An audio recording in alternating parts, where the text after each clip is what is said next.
It's 94 American degrees outside right now. Yeah, it is. God bless Texas. It's really hot. Eh. And we all know what happened last summer.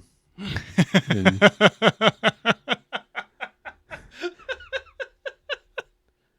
I'm trying to stave that off. That wasn't even on my mind. Yeah, I'm trying to stave that off. So I've got the AC running right now, which is a new thing for this show. That's true. We've never had the AC on while we've been recording. Mm-hmm. And I'm putting all my trust in Isotope RX to take care of that for us. I'm really curious to see how that goes. Yeah, me too. I didn't know you were that unhappy with shirtless summer.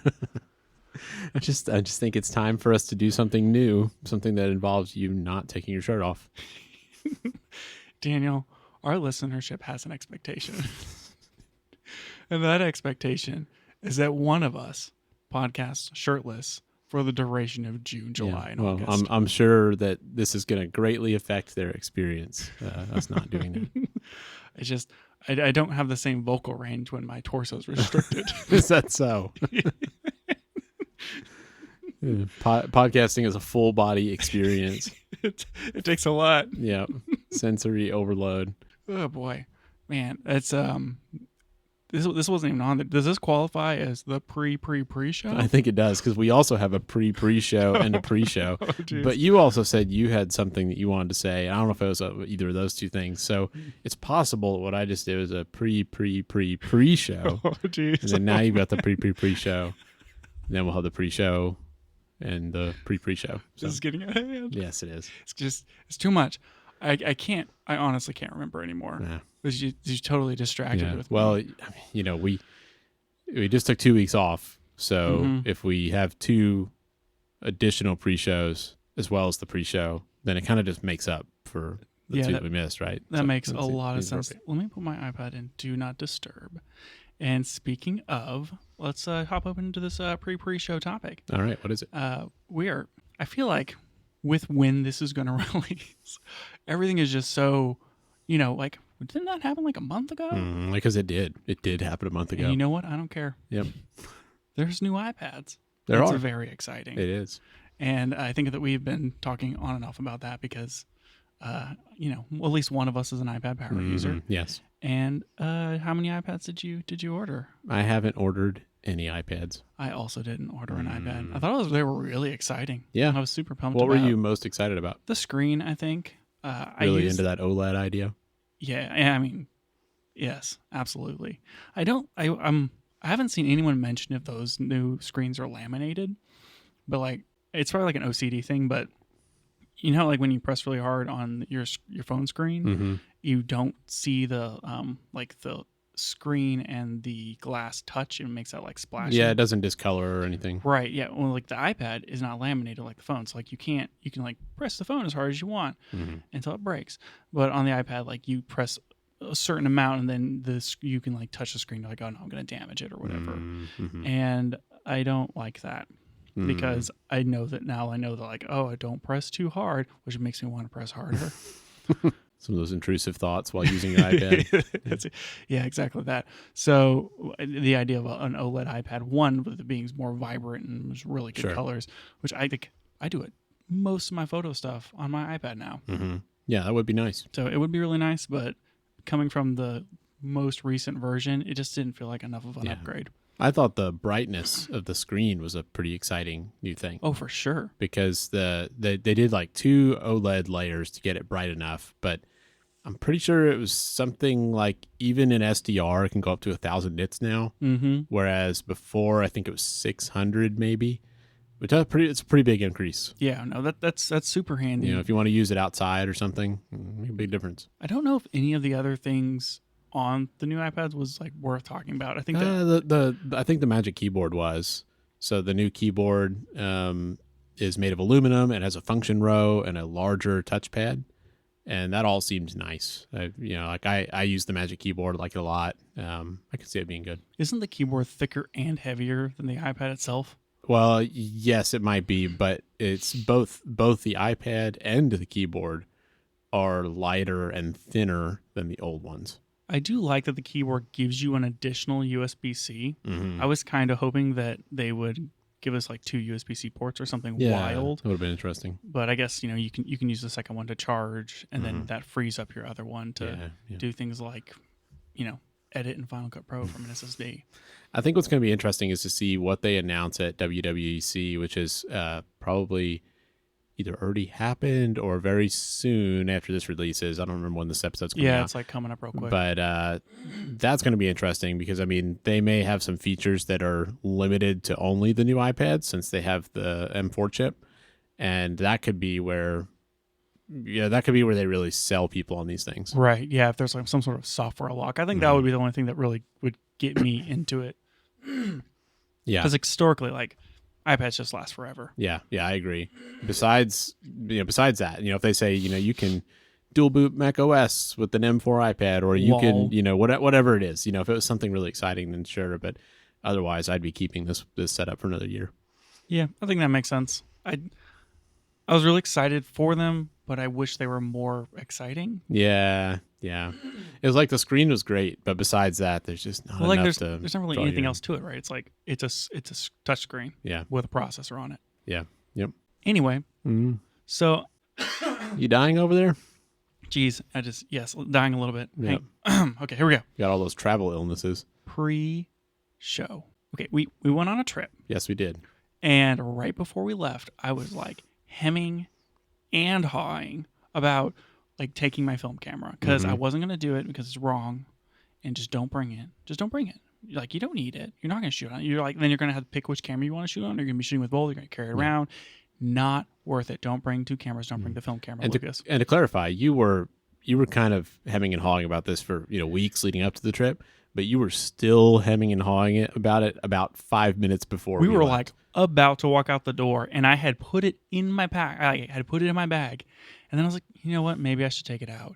And so I had taken it out, and then you're like, Lucas, what if you just brought it with you because you rejoice in my suffering? Yes.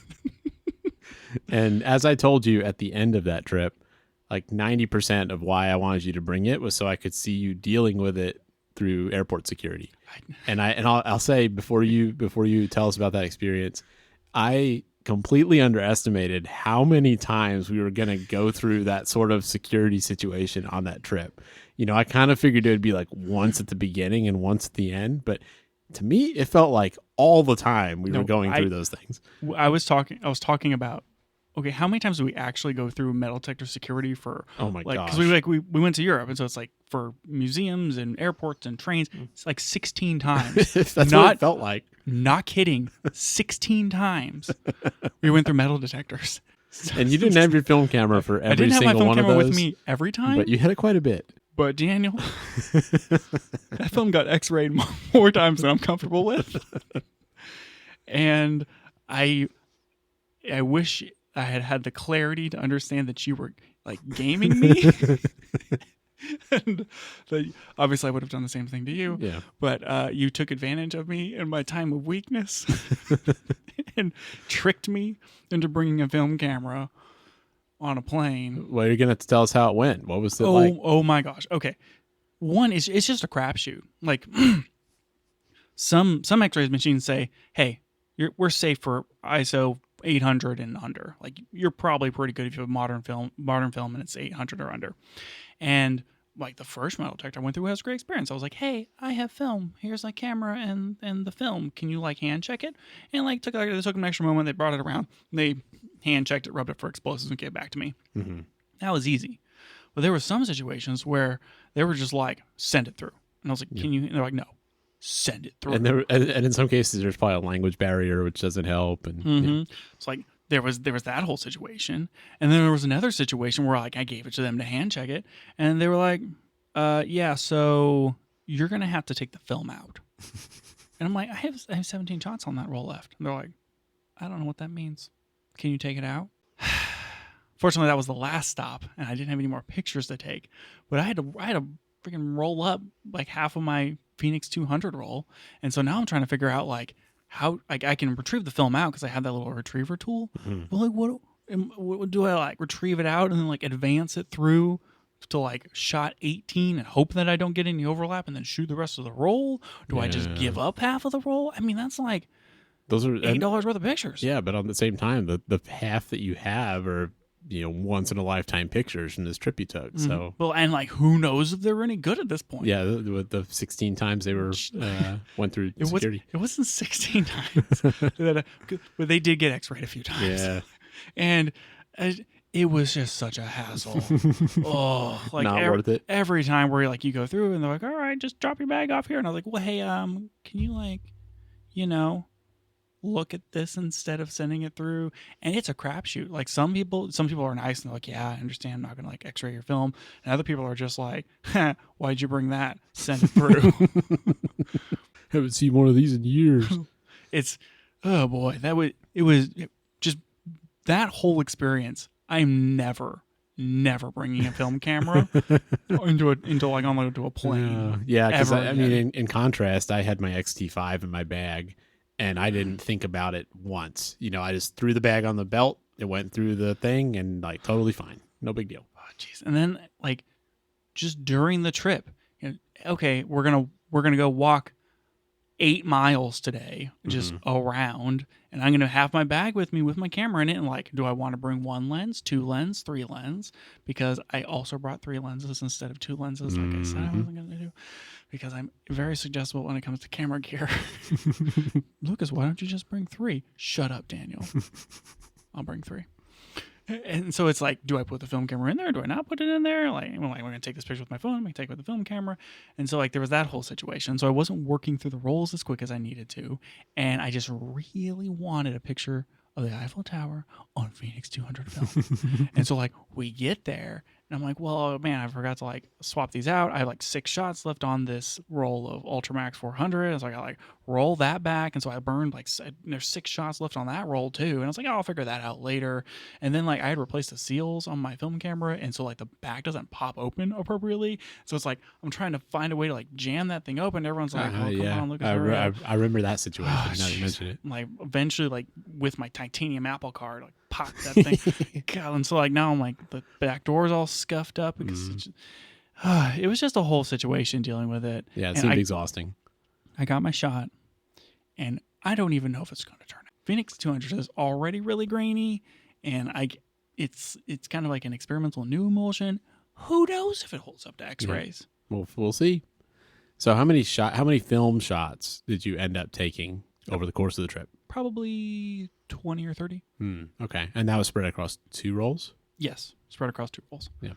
So, I didn't take more because it got to the point where I was I do want this shot, but is it worth carrying around this camera all day for that one shot?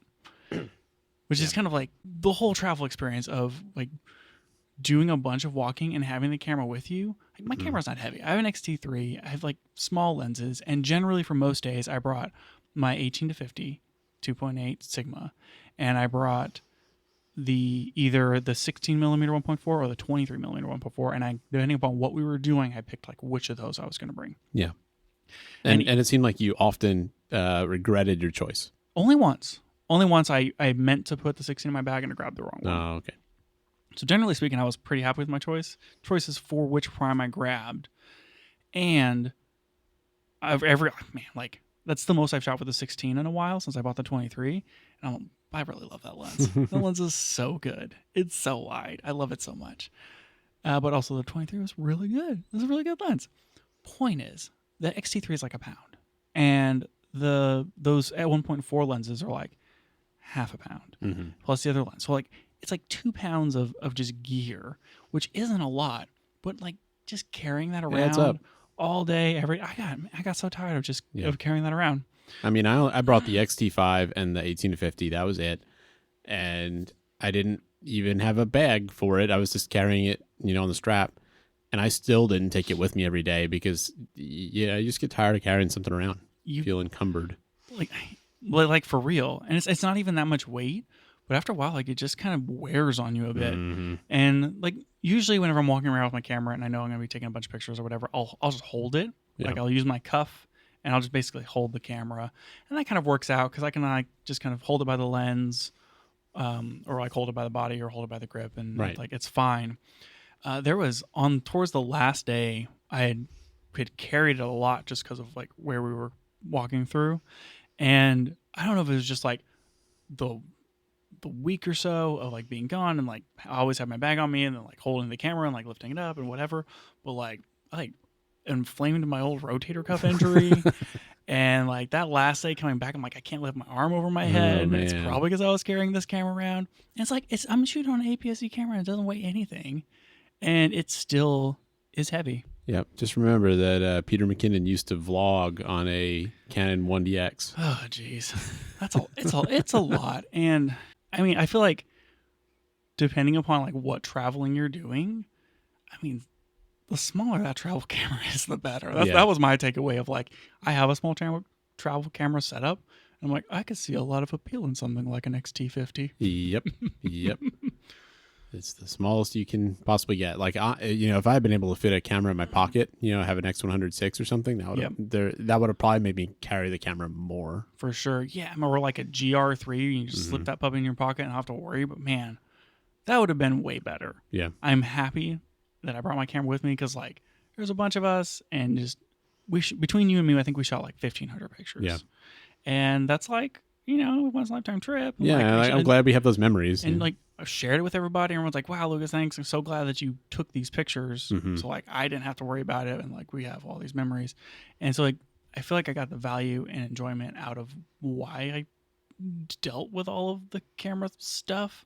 But boy, it was a lot more work and more tiring than I thought it was. And I guess like I haven't walked that much on a trip in a while because I think we broke 15,000 steps every day. Yeah. I mean, we really did walk about 8 miles or more a day. And most days were like 20 flights of stairs at least. And it was a lot. And all that was on concrete. So, your feet start hurting after a while. Yep.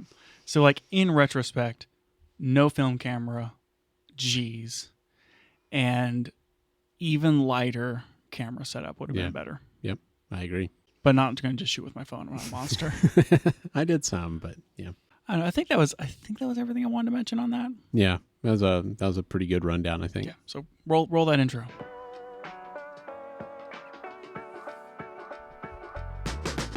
Welcome back to the Camera Gear Podcast. I'm Daniel. And I'm Lucas. And we're here today to talk about the gear, software, and techniques we use to shoot photos and video. So you have an X-T5, and I have an X-T3. Yep. Mostly because I couldn't buy an X-T5. Yeah, you just literally couldn't find one to buy. I tried twice to buy an X-T5 before that trip because I'm a gear junkie and I have a problem. And there was one point where there was one that was like, I think it was like ugly rated or something. Oh, like, you really tried to buy that one? Yeah, and I was like, that's my speed.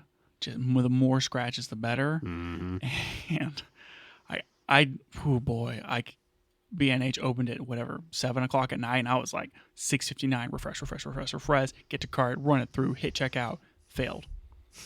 Terrible. Someone bought that so fast, and I thought it was going to be me, and it wasn't me. Anyways, so I was going through pictures, and purposely before we podcast today, I went and I was like, okay, let me find some similar shots that Daniel took and that I took. And I'm looking at the JPEGs only, but they're still like large, 40 megapixel versus 26 megapixel JPEGs. Right.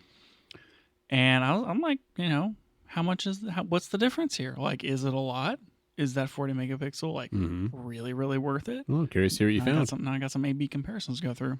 And like when you're looking at it on a screen, and I think that it would be way different if you printed these things. But if you're looking at the picture without any sort of crop, you can't really tell the difference. Interesting. I did notice that a lot of your shots are about a third to a stop overexposed. Well, so I shot pretty well. I think I shot on auto ISO probably the majority of the time on that trip. What was like your EV bumped up past 0?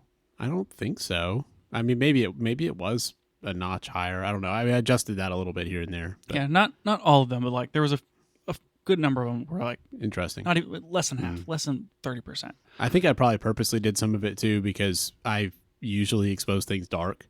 So in the times when I did pick settings, I think I would have been more likely to try and brighten stuff up because it's a common problem for me. But what I noticed was, and I assume you shot on like Provia. Yeah.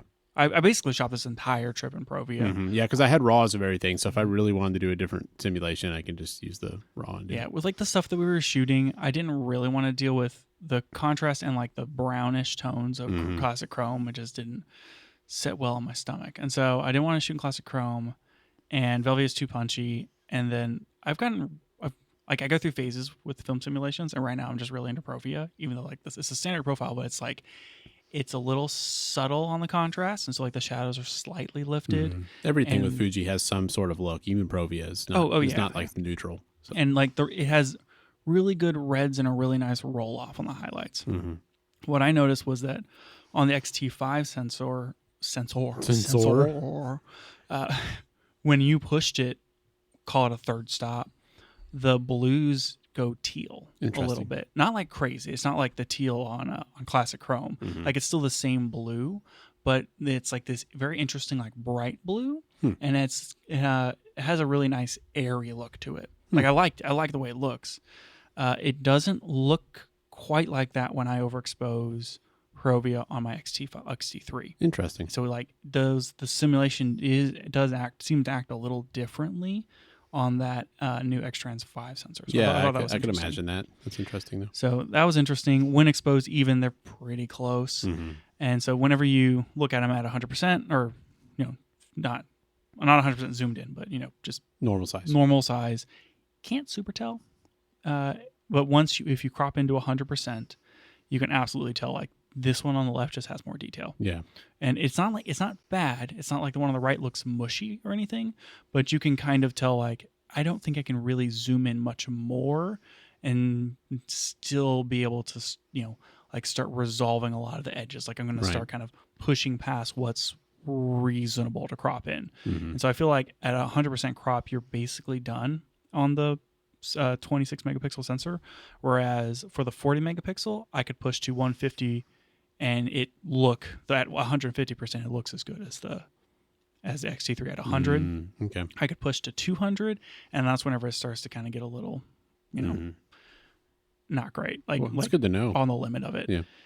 There was one that I was looking at. We both took a picture of the top of the Arc de Triomphe, and so I'm looking at the Eiffel Tower and like overlook of Paris, and that would have been a good one to compare with those. Yeah, sure. and so like you can kind of see, and on the far distance, like some of the finer details are a little mushier on the X-T3, but it was kind of hard to tell. And like if you look at the wire and the framing of the Eiffel Tower, it was almost the same.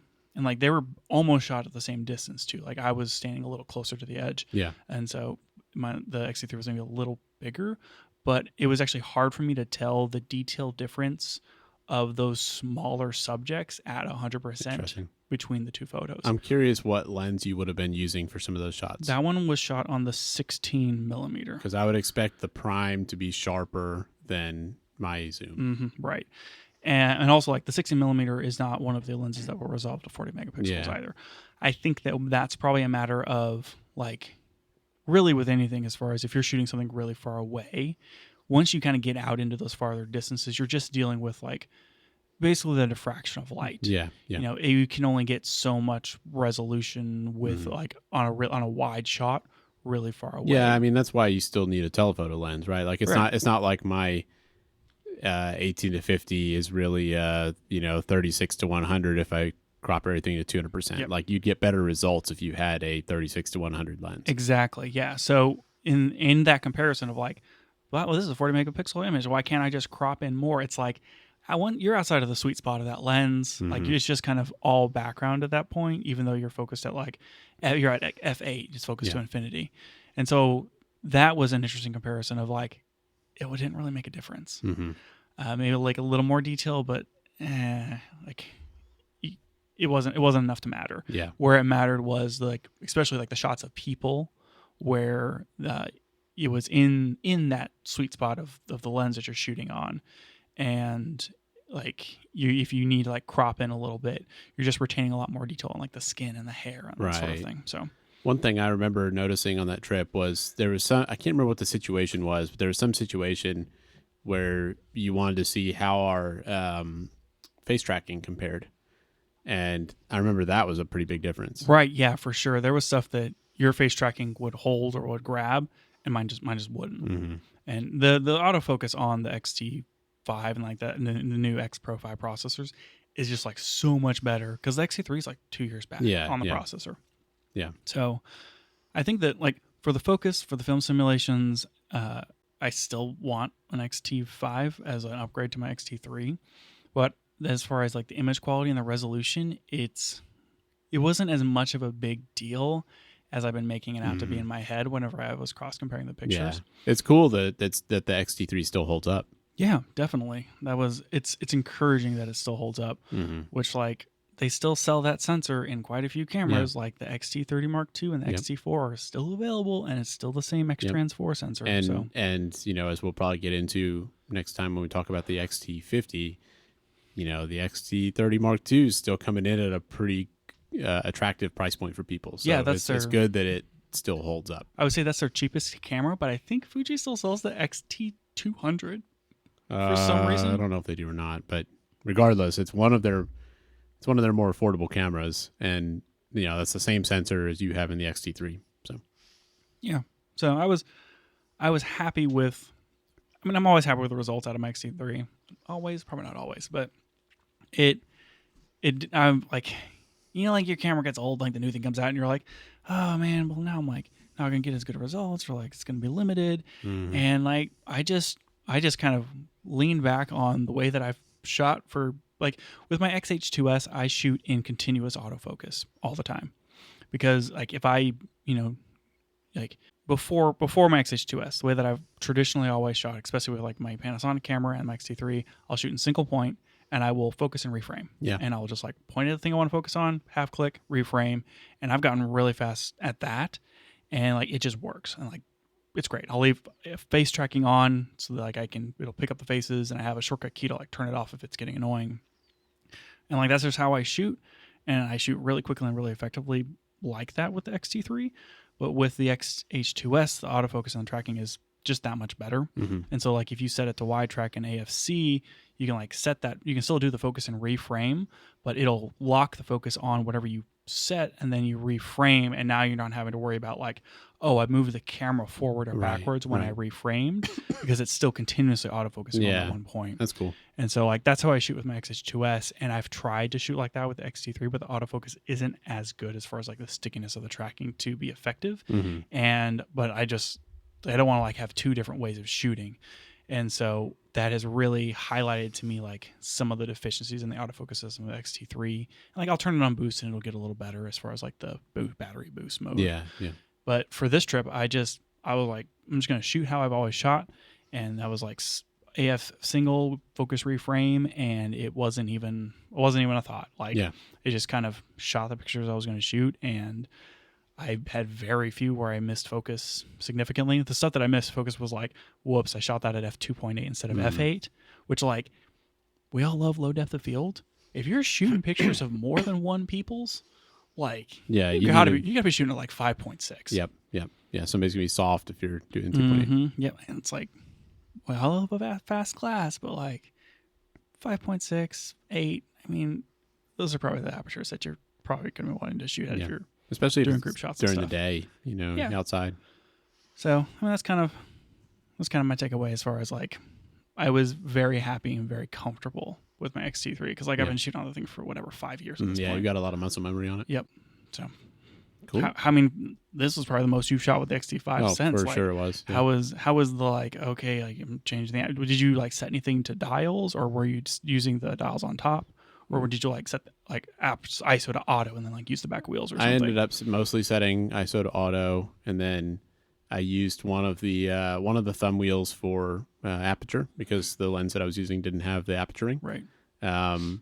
Mostly didn't. Yeah, I would adjust shutter speed sometimes, depending. Like if we were going inside versus outside, I would change that to get a more reasonable level. But.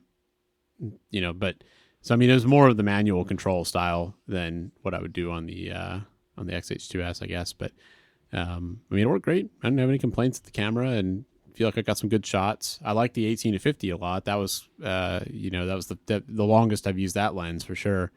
And I felt like it was a good choice. I definitely used the full range of that lens at various points. I would have liked to have something a little more compact. I think I maybe regretted not bringing the Pancake with me.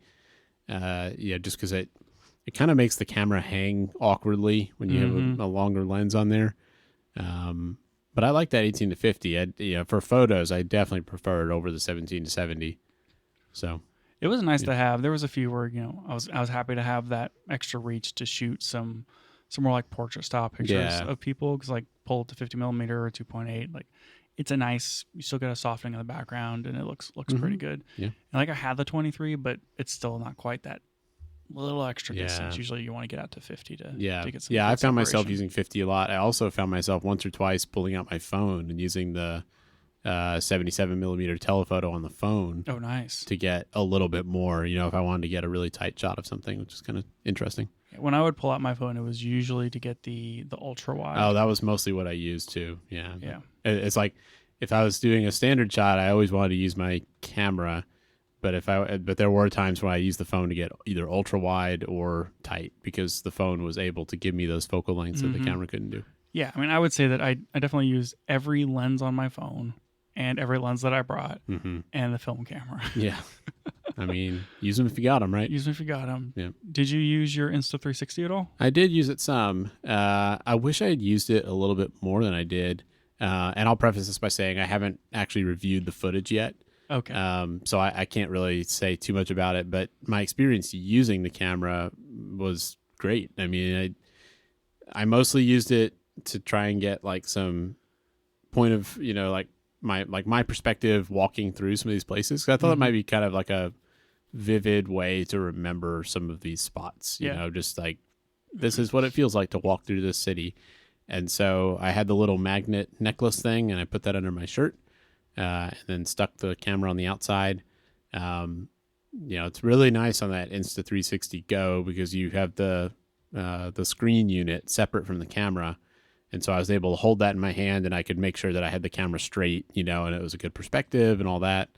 And I could hold that in my hand, and I'd start recording, record for however long made sense. And then if our group stopped or something to where I knew I wasn't going to get anything interesting, I could just stop that recording and save it, and so it wasn't like I just recorded for, hours on end, but I definitely got, a couple of good 5 to 10 minute clips that I think are going to be pretty cool. I'm excited to see those, after you get a chance to look at them. I feel like a lot of the stuff with like action cameras or like bringing your camera to do something or shoot something, there's an interesting line of like what you imagine it will be like in your head versus, how it is in practice. And sometimes in practice, it's like, this is way more inconvenient. Yeah. Like the concept of just changing lenses can be too inconvenient in practice that you're like, I should have just brought one lens. Yeah. That wasn't me because I got a whole system down, Daniel. I hold one lens in my thumb and my pointer index and my middle finger, and then I can with my palm and my other two fingers grab the lens on the camera, and I can press the button with my right hand and then turn the lens off on the left hand and then put the other lens on and then slap the cap on and put it in my bag. I'm so quick. I'm like boom, boom, boom, boom. There's like a lens changing ninja. But some people, it might be too inconvenient. Yeah. Yeah. Just, people who maybe aren't as good at just changing lenses. But point is, I got a system. That's not the point. Like the Insta360, like, okay, now I gotta like, am I gonna wear this thing all day? Am I gonna take it on, take it off? Yeah. How hard is it to like take it out of my pocket, put it on the magnet, make sure it's in focus, start the recording? And it's like all this overhead to it, or is it simple? Like in practice of using it, was it as just straightforward of like slap it on and start recording as you thought it would be? And since it's a 360 camera, does it matter if it's not level? Because like it. Well, so I did worry about that, whether it was gonna be a problem. Honestly, the biggest obstacle for it was just carrying the camera in my pocket.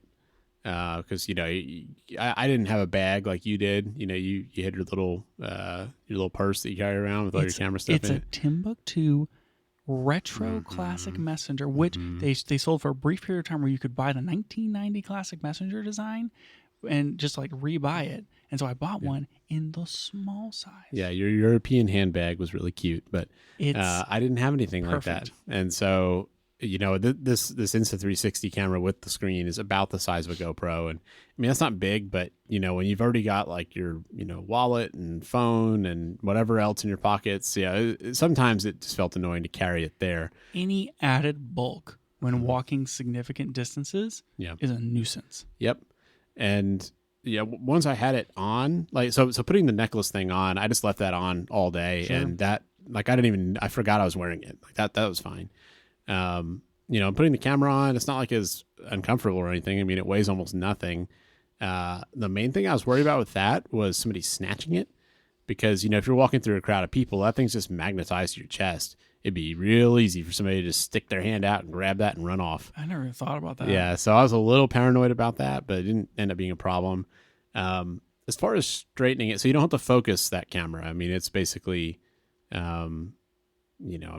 a lens that small. I mean, it's basically infinite focus, but, as far as keeping it straight, you can run it in 2 modes. You can do a regular video mode that gives you 2.7K, at 30 frames per second, I think. Or you can do 1440p, at maybe at 60, but in one of those, if you want to do 1440p, you can do the free frame video thing, where it that's what lets you decide after the fact what the rotation of it will be. And maybe I should have done that, but I didn't do that. I decided to go for the higher resolution and not do that. So I did need to kind of get it straight. Yeah, that makes sense. But it was pretty easy to straighten it up. I basically, when I turned the camera on, I would just glance at the screen and then just kind of like twist it a little bit until it was straight, and then it was fine. But no issue with, okay, I'm going to take this out, I'm going to put it on my chest, I'm going to start recording. That was really all easy. Pretty yeah. I mean, it takes a few moments to pop it out and do that, and that seemed fine. Overall, I think I was surprised it was as easy to use as it was, and I'd like to use it more in the future. Cool. The other thing I'll mention, I guess, real quick, is that I have ND filters for it, but and at first I tried keeping it on manual settings. I was like, I want to try and 180-degree shutter, and I'll try and set the ISO, and I realized real quick that's going to get annoying because you're walking in and out of buildings, in and out of shade, and I just put it on auto. Yeah, man. Sometimes you just got to rock for that situation. It's like I'm not making a movie. I don't, it doesn't need to be cinematic. Like I just want this as a memory to look back on. I just put it in auto. Mm-hmm. So. I think that it's okay not to be afraid of full auto. Yeah. It's got its place. Yeah. Yeah. I mean, especially for something like that, where it's about the memories, it's not it's an action camera. It's never going to be, as high quality as a film. So sure. But yeah, good experience overall. Yeah, definitely. All right. So the next thing I have on my list here is this Panasonic event thing, but I feel like by the time this episode comes out, that'll be long past, and so making guesses about what's going on is probably not worthwhile. But this is like the weirdest hush-hush thing just in a while. Yeah, it seems like all the YouTubers suddenly got whisked off to Japan. Yeah, it's like I'm like scrolling through Twitter or whatever, and it's like, hey, Lumix Global Summit, who's in Japan? And it's like, just YouTubers are in Japan, and there's no word of like, this global summit on Panasonic's website, or they have an event coming up, or anything. It's just like super hush hush, and it's just everyone's in Japan, and no one's really saying why, except for it's a Lumix thing. And I'm like, what is going on? Like, what is happening? And I'm sure by the time this episode comes out, we'll already know. It's also like not worth talking about it, even though my opinion is that it's probably like an LX100 Mark III or something. Yeah, that's the rumor I've seen, but maybe next time or sometime soon we can talk about it, because it's probably gonna be an interesting camera. Yep. I mean, there has been rumors that Leica's coming out with a Deluxe 8, and the Deluxe and the LX100 are like the same camera. Yeah. So, anyway, I'm sure that'll be out, and I'll just be like on the topic list later. So. Yep. Okay. Back to the iPads. There was like a new Final Cut deal. They announced these iPads, and they're like, oh, and like here's updates to Final Cut. Which didn't you think it was weird that they announced that at that event? A little bit.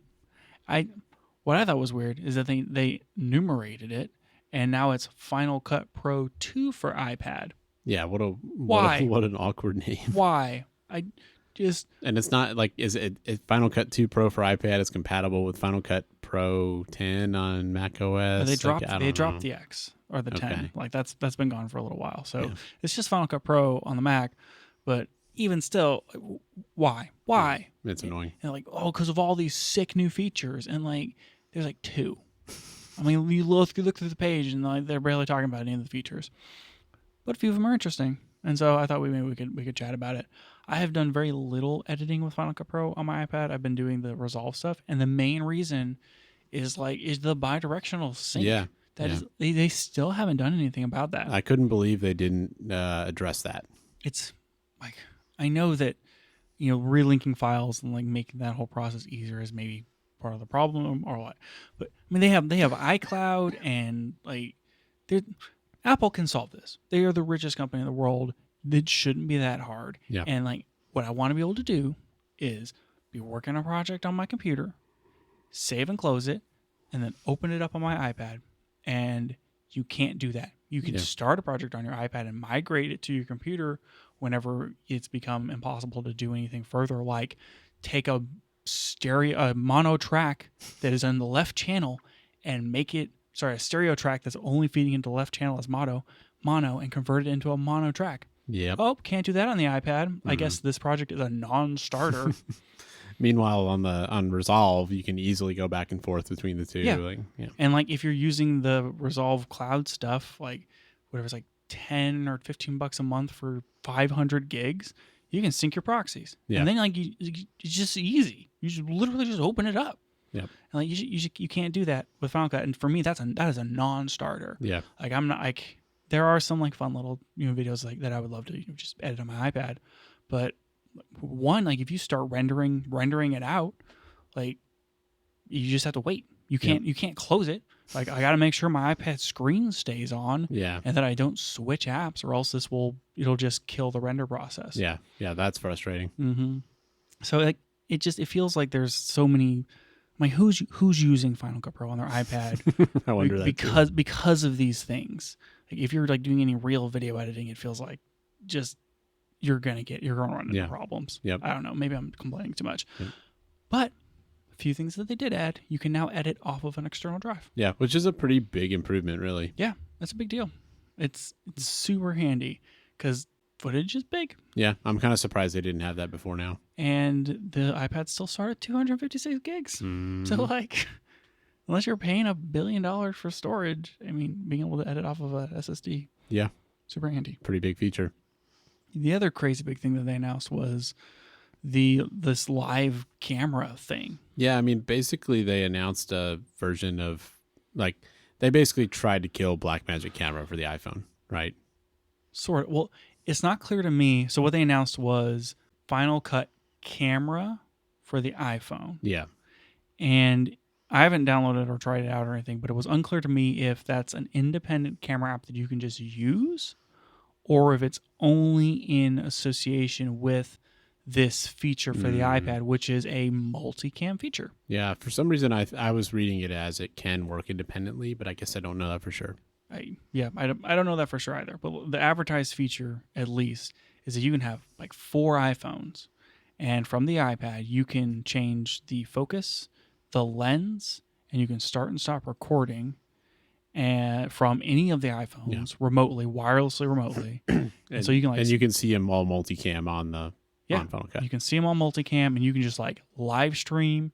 You can switch cameras, and all this stuff will just like drop into your timeline, and you can just like record and stream and manage all your iPhone angles and everything. And it's like super, super cool. It seems cool, but I was also thinking, is anybody really going to use this besides Apple when they shoot their things that they want to shoot only on iPhone because they're Apple?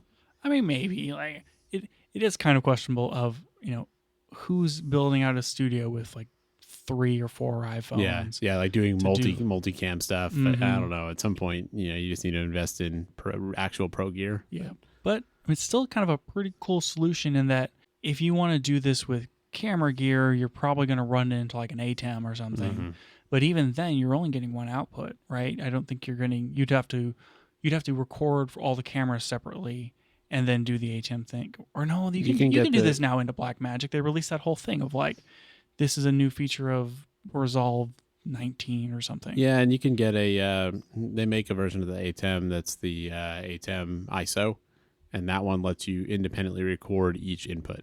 And then that one can also create a resolve project of your cuts, so that you can pull all of that in and basically make a resolve project of your deal. That's pretty handy. But I mean, that's an expensive setup. Like that unit is like $900, and then you also need the cameras and stuff, and it's expensive. So whereas if you and all of your iMessage buddies have an iPhone, sure, and one of you has an iPad, boom, multicam, yeah. And then you can just like suck that thing into Final Cut Pro when you're done, and it'll have the full multicam. You can change your angles and all this sort of thing, and yeah, cool. I mean, don't get me wrong. I'm glad to see them doing this, just because I want them to keep caring about pro video in general. I mean, maybe that'll lead to more improvements for Final Cut Pro for the Mac. Maybe it'll lead to more of what we were excited with on the iPhone 15 with like the, ProRes video and all that stuff. So, I'm glad to see them doing things in this area. Just these particular features are not things I expect to use.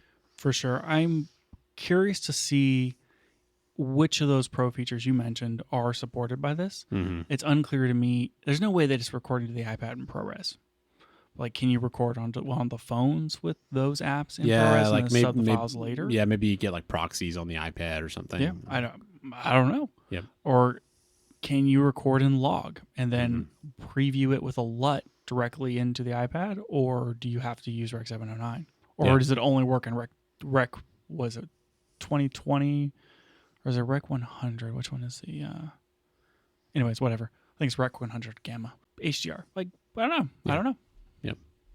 So, super cool. I think the other thing was like it's 2 times faster or whatever. Oh. Like, way faster. Yeah. M4. Well, I mean, that's good, I guess. But yeah. So, cool updates for Final Cut. Still a non-starter for me until they roll out the... whatever it is. Like full syncing support. Yeah. I don't really understand why they don't have that, but that feels like it needs to happen. Maybe at WWDC, maybe they'll announce a new version of the computer application and that'll support it. But true. Who knows? WWDC is coming. Mm-hmm. / may have happened by the time this episode comes out. Yep. Whatever. Anyways, okay. Moving on. This is maybe a little not exactly accurate anymore, but when I put together these show notes, which was a little while ago, I was like, geez, Daniel sent me a lot of links this week. And so I have this new segment, which is probably maybe not going to reoccur again. It might reoccur. I don't know. Depends on how many links I send you. Depends on how many links you sent me. Yeah. But this segment is called Links Daniel Sent Me This Week. And I'm just going to go through these links. All right. That's exciting. It is exciting. So the first one here is this new small rig MPF battery. And it's an MPF 970, and it is a USB-C rechargeable MPF battery. And it looks like their current V mounts, where it's got like a little screen on top, and you can see like your charge and like you can power things with USB-C or charge it with USB-C. But like it's also an MPF battery, and it also comes in 3 colors. And it's kind of cool as far as MPF batteries go. And you can get it in a full 970 size, and it's $80. Yeah, I thought it was pretty neat. If you, because you're currently in a situation where for your camera rig, MPF battery is what powers everything. Mm-hmm. Like you've got that blind spot thing, powered off that. And I feel like one of the biggest frustrations with NPF batteries is that with a normal charger, they take some arbitrarily long time to charge. You don't really know when they're charged or how charged they are. And you need this separate charger thing just to charge them. I mean, it's obvious, like it's 3 out of 4 bars. Yeah, clearly. And so, and mine don't even do that. Most of my chargers are just like the light is either red or green, and that's what you get. And most of the time, that's fine. I just charge them overnight. But there are situations where that's annoying. And this seems pretty cool, where you can charge it with USB, and you can see way more precisely what the charge is. Yeah, it didn't mention that it's USB-C PD. So it's got power delivery. It can do up to 36 watts, which would take 3.5 hours to charge. Yeah, pretty cool. Pretty cool. So that's the first link. The next one here is a DJI link. Mm-hmm. And this is a link to a refurbished Ronin 4D, which is costs $5,439. And I believe whenever you sent this to me, you said, "Hey, Lucas, this is roughly the same price as a Pixis. What if I got a chicken camera instead?" Still haven't ruled that out as an alternative to the Pixis. And to which I was like, "Well, why wouldn't you get the 8K?" But I forgot the 8K is like $12,000. Yeah. So I think the normal price for the 6K is like $6,700. So a refurb for $5,400 from the manufacturer is a pretty good deal. It is definitely interesting. Yep. I think that you maybe have to buy the RAW license or a ProRes RAW separately if you want to record in RAW. Looks like, and that's $979 additional dollars. So there is that. Yeah, that's a consideration. This is just a completely different camera. It really is. You know, it's kind of, but it's just interesting to think about because I mean, like with the Pixis, what keeps giving me pause about it and what makes it harder for me to get excited about it is just the fact that it only shoots in RAW, and that feels like a pretty big limitation. It is a pretty big limitation. I feel like for shooting a film, that's absolutely the right choice. But for the types of work we've been doing, which is more documentary style, event shooting, stuff like that, it feels like it would really limit the usefulness of a camera to not be able to shoot good footage in like H.265. And think about all that stabilization that you could get. I know. Does the chicken cam do the tracking thing? Like, could you set it up and then have it like follow you around? I don't know.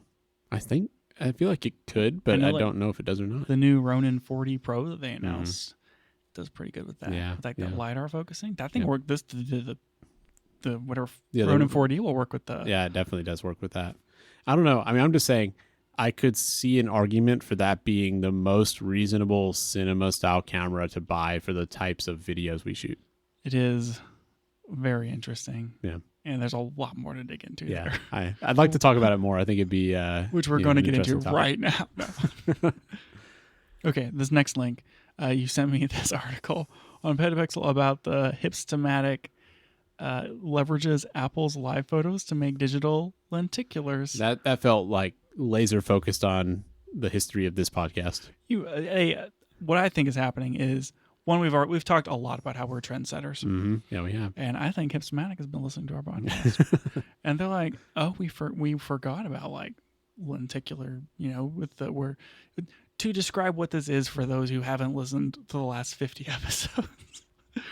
It's like where whenever you look at a hologram or something, like where it's like two pictures and kind of like when you turn the image, it looks like one picture, and you angle it another way and you look at the other one, and it's like you have these ridges in a physical photo where you can kind of see two different versions, and as you like tilt it back and forth, it makes this holographic effect. Yeah, it's sort of like to kind of like see something vibrates in 3D. Back and forth almost. Yeah, exactly. And it used to be that if you could shoot on film in 3D with the two lenses, when we talked about a bunch of film cameras in an old episode that are like 3D films. I think we talked about it in context of the Vision Pro, because I was like, Vision Pro, let's talk about film. And obviously.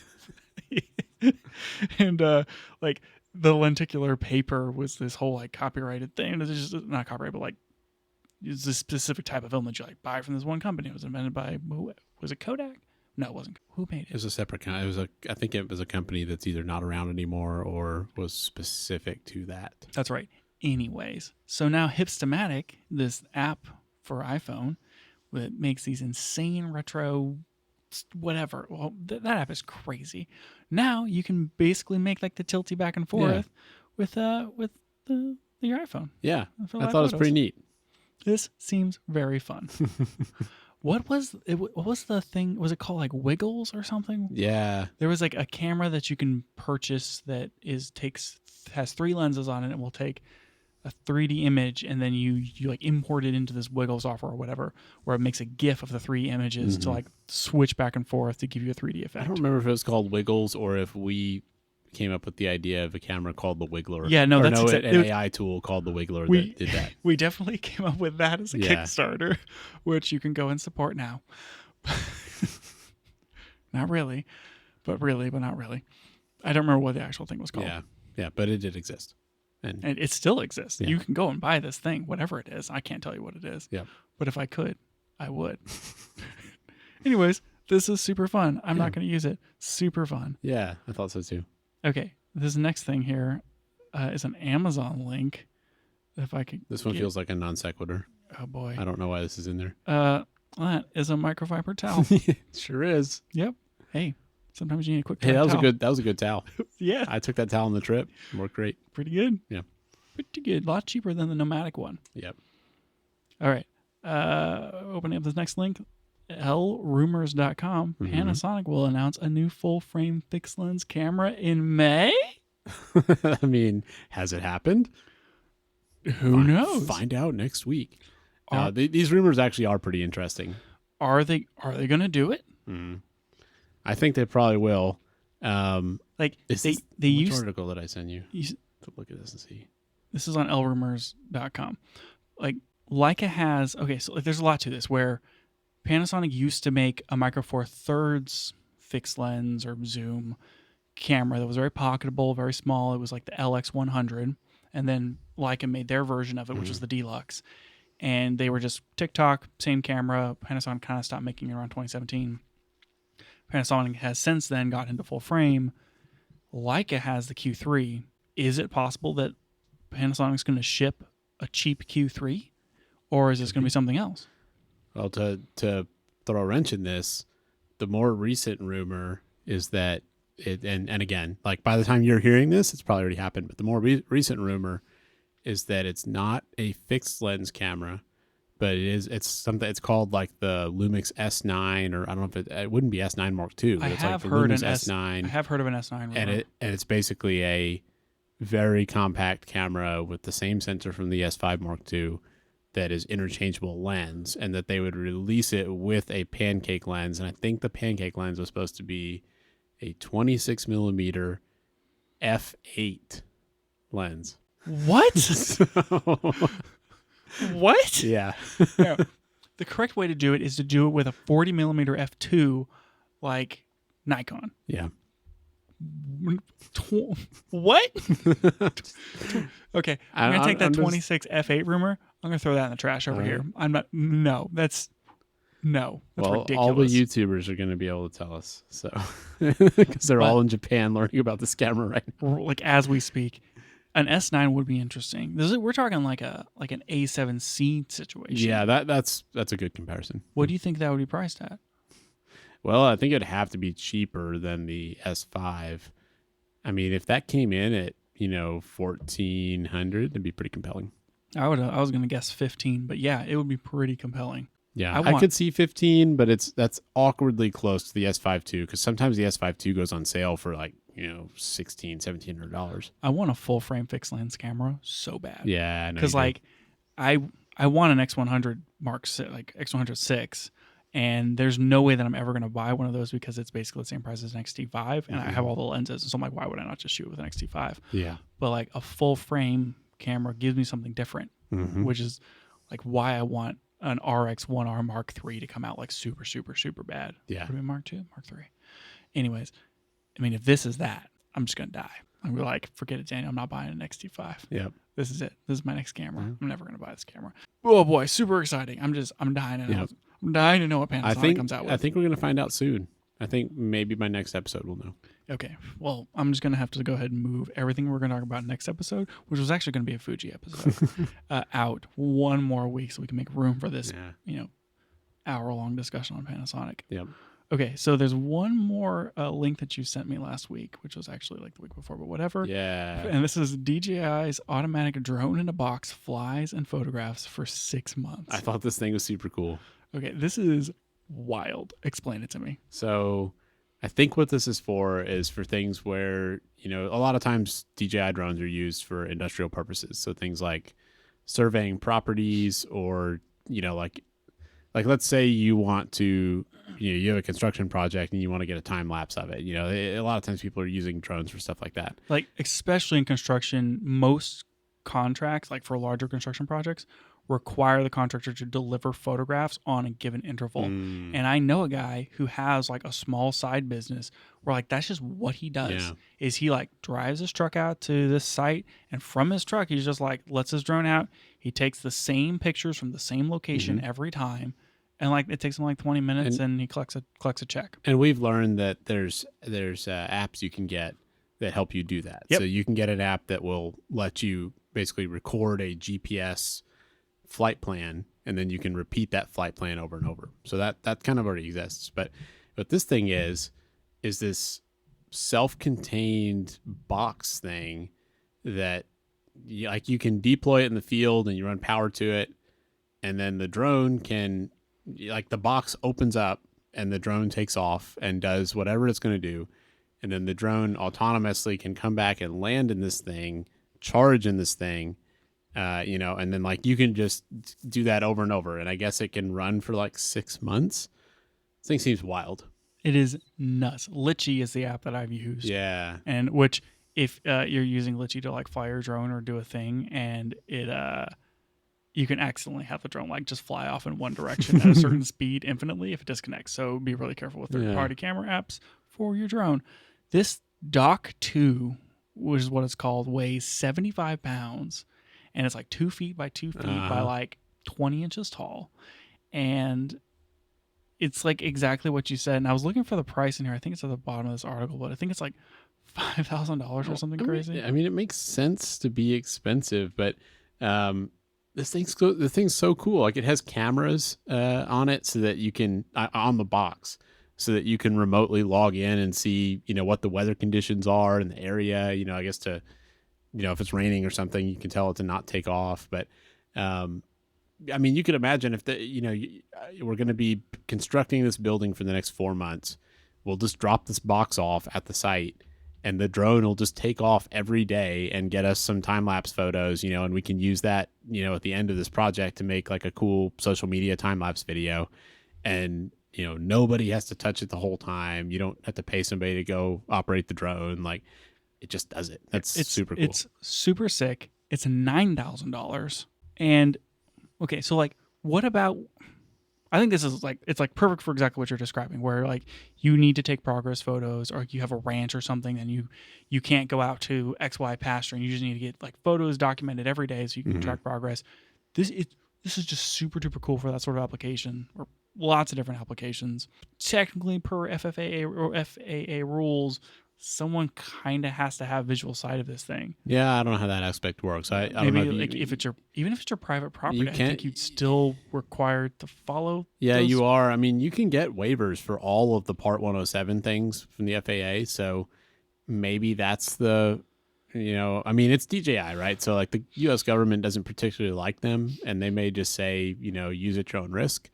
But maybe that's the intent, is that you could, you get a waiver to allow you to operate this thing. But do we know which drone is flying out of this thing? Yeah, like, is it a specific drone, or I think it works with a couple of them.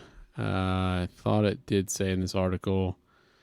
It's for the Matrice 3D or 3TD, which is one of their industrial line drones that's sort of like a Mavic 3, but not really. DJI, like this is kind of an example of how DJI has like an entire line of products that consumers never talk about. You never see YouTubers talking about them, and most people don't even know that they make all this other stuff. That's why we're here, Daniel. Yeah. But this is kind of in that line of things, because I think they do get used a lot for commercial and industrial uses.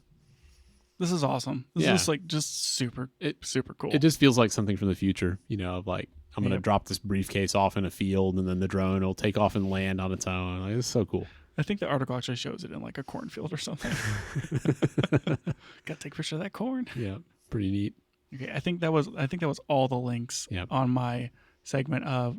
Okay, so that's the end of my segment. Links Daniel sent me last week. My travels around the internet. Yep, lots of segments on this podcast. I need to add this one to the list of segments that we have. Oh, that one probably will be a recurring one, because I do send you a lot of links. That's true. Okay, Nikon came out with a new camera. Is that something that we should be excited about? Yes, because it's super weird. They came out with this like super sleek, like leatherish looking, like roll top style camera bag. Are you familiar with the wandered bags? Yeah, I don't really like the way they look, but I'm familiar. I'm going to explain them a little bit. Okay. Because I'm like, Daniel, I'm super into bags. Yeah, I've noticed. I don't know if everybody knows this, really into bags. We probably need to talk about bags more in this podcast. We're gonna add a new segment. It's called My Bag, where it's like the segment is a bag, like it's like, oh, this is a grab bag. Yeah, but the bag is full of bags. Mm-hmm. The bag. Yeah, sounds anyway, right. Do you want to explain it more? You see, there's bag. I think I've got it in the bag. There's more bags. I think I understand. Okay, so this is my second segment today, which is Luke's bag, and we're gonna talk about this Nikon backpack. So the company Wandered, not related to this product, makes this really cool camera backpack, which is kind of like a travel backpack, but also a camera backpack. And you can get like a 26 and a 40 liter roughly. And it has like a place to put your like cubes in the bottom of it. But then the top compartment is like a roll top, kind of like a rucksack, where you can kind of unroll it so you can expand the capacitor. You can like roll it down to compress it to be smaller. Mm-hmm. This bag that Nikon is coming out with, which is a Gaston Luga bag, which is a very like ritzy, high-end, fancy pants brand. Designer brand. Yeah, designer brand. Very similar, where it's like he kind of had this like sleek leather, rectangular square style bag with a roll top. And that's basically all we know about it. And you can only buy it with a Nikon FC. ZF. Sorry, mixing that up. Okay, yes. Sorry. A Nikon ZF. This is the only way you can buy this Gaston Luga Nikon camera bag. It's very exclusive, and this article has some quotes from the CEO of Gaston Luga, who is not named Gaston Luga, by the way, but and these quotes kind of give you an idea of what this company is like. One of them is, "We believe that life is a work of art waiting to be discovered." Yes. And let's see, another one is, "Together we invite the bold and curious to embrace the call to create and appreciate the boundless beauty that surrounds us every day."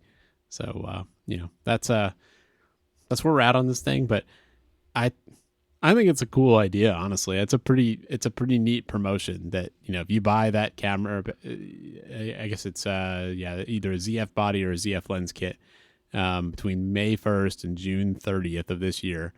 You get the bag with it, which is pretty cool. Super exclusive. It says GLX Nikon on it. When you open it up, it's got a yellow tag on it that says GFX Nikon. This is ridiculous. It is just absolutely ridiculous. I think it's neat. I mean, I could if I was a Nikon shooter, I could see being tempted to get a camera just for that. It. And I think it's like a $200 add-on. I'm on their website. It looks like I can just buy this thing now. Oh, I think you can just buy it. Proceed to check. Oh my gosh, Daniel. It's not exclusive anymore. You can just buy this stupid thing. $200. I wouldn't buy this bag. I would buy a different bag. If it was a Fuji collaboration, maybe you would. Oh man, let's take a minute and think about what a Fuji collaborated bag would look like. I don't even know. Okay, I have my grandfather's camera bag. Like I have a picture of my dad and my grandpa and my grandma in like they're like on some sort of mountain or whatever, and someone took a picture of them, and it's like 1973. No, it wasn't that late. It was like 1983, I think. And my dad has with him the camera that I have now, which is my Canon E1, which might have been the AF one, but it might be the E1, whatever. Same camera strap over the camera that I had. It's very fun because I'm like, I have that camera. I have that exact camera. Literally that exact camera. Anyways, and my dad's like, I won't get into that part. But the bag is in the picture. It's just like this old camera bag. To describe it, I guess it's kind of like rectangular-ish shaped, soft-sided, and it's got a strap. It's made of leather. Yeah, it's like leathery-ish, kind of like a pleather leather, but it's probably actual leather because it's from the 80s or the 70s. Yeah, back when we had real things. I mean, that one's probably from the 70s at least. So, and like it's held up. It's a decent bag. Yeah. And so this is what I imagine the Fuji bag would look like. It would be that, or it would be like a canvas or a corduroy. And maybe it would be like brown, kind of more rectangular than square, soft-sided. And you could put your patches that you buy from them with the film simulations on the bag. Perfect. Or maybe they would sell Velcro versions of the film simulation patches, and then you could Velcro them on there. Swap them out. Oh, Daniel, I would die. I would buy it immediately. So it could say like Fujifilm on it. Okay, Fuji, I know you're listening. please release this back. Fuji has done some collaborations with other companies. Didn't they do a camera strap with Moment or something? I feel like they've done some stuff like that. I don't know. Remember. Yeah. But I don't know. I think it's the Nikon thing. I think is cool. I think it's neat to, have stuff like that. And, especially if it's just an optional add-on, you can decide if you want to buy it or not. But, I think it's cool. I'm waiting on them to release more patches because they came out with a Real Ace, and beyond that, I think they're already caught up. But there's no Real Ace patch. Real Ace. I mean, forget that, man. They've got to give you some different white balance and ISO options. Okay, that's a little ridiculous. Whenever you I own a Turner and I own a Classic Chrome Fuji patch, and they're all the ISO is set to Auto 3 3200. Yeah, Come on, it's weird choices. Come on, pick an ISO. Yeah, for one thing. Who's picking ISO Auto 3 on a film camera? That doesn't make sense. But it's not a film camera because it's a film simulation, and so it's from the thing. But even still, I shoot an ISO Auto 3200 frequently, so maybe that's fine. But I also will frequently shoot in daylight white balance, just straight up. Yeah. I don't know if you ever do that, Daniel. I don't. I'm not that brave. Sometimes I'm just okay, it's when you shoot on film, you got to pick your white balance. Yeah. And if you shoot inside and you're using a daylight balance film, it's just going to be yellow. Mm-hmm. And I think that gives a warmth or an effect to it of you can textualize it of this was shot inside, this was shot at night, and it gives that a certain effect to it. And sometimes I like that, and more, especially since I started shooting film more. Stop looking at me with those judgmental eyes. I will just set my Fuji camera to daylight white balance, and I'll just go to town. I'm not scared. That's it for the show today. Thanks for joining us, and if you liked it, tell a friend so they can check it out too. You can find out more about the show at www.cameragearpodcast.com, and you can find us on Twitter @CameraGearPod. We'll be back with more next week.